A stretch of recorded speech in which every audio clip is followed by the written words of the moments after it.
Hello there, Leo. Let's go ahead and get your check-in, your messages for March 22nd through the 29th of 2021. What's happening this week? Well, we just passed the equinox. It's officially spring, it's officially Aries season, and we're bounding forward with excitement and fire and passion. Leo, you being a fire sign, I think whatever our sun sign is, we light up when we're in that one of the other, sun signs elements. So this is a good time for you, I think. There are always challenges. My exception, Virgo. I never have a good time in Virgo because I'm a Virgo sun. I never have a good time in the sign of Virgo. Okay, anyway, yep. What I wanted to say was that there's a full moon in Libra coming up on the 28th. So there's a little bit of a conflict, I feel, between there's a little bit of a conflict between who you want to present yourself as being and who you really want to be. What do I think people want me to be? You're trying to be that, but you're also trying to be you at the same time.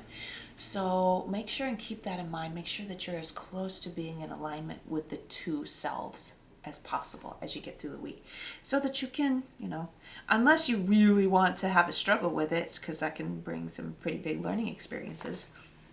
If you want to have a little bit of more of a chill week, Leo, make sure you're sticking to that as much as you can. But anyway, let's go ahead and get started here. Can't think if there's anything else that I needed to say. The Four of Wands wanted to come up and say hello. I wanted to make sure. I decided to try it without my screen up because I end up looking at my screen a lot while I'm working. Hey, yeah, it worked out. Anyway.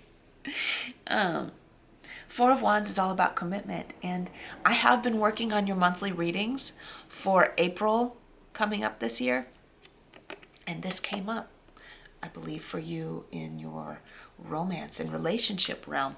So yeah, it's about you're being presented with an opportunity to deeply connect with somebody, and you're like, should I do it or should I not? Is this what this person wants from me? Is this what I want, really? Oh, the devil wanted to come out as well, though. What's up with that? Interesting. I feel like you're investing a lot into something. Investing more than you wanted to, than you intended to. How does that happen? The slippery slope. the slippery slope of connection. That, like, the more things can spiral out of hand really quickly, so that the more you are asked to invest, or the more you think you should be investing into a relationship with someone, the higher value you place on it, even though you know that it's not really that great for you.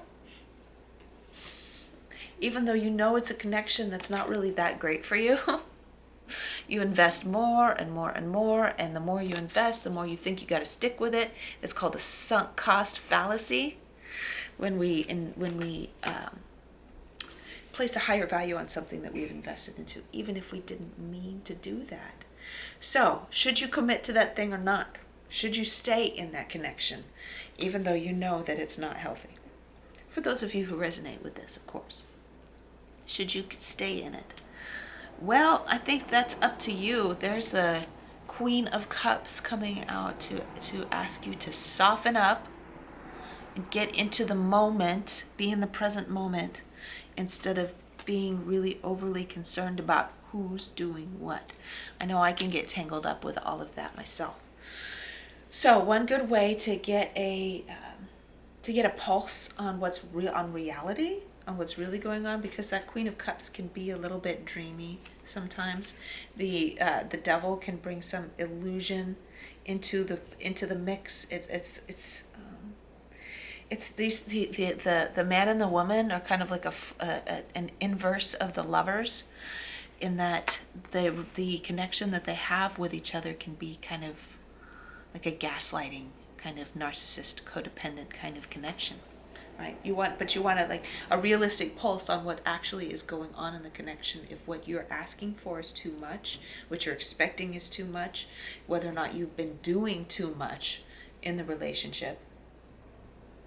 Keep a journal.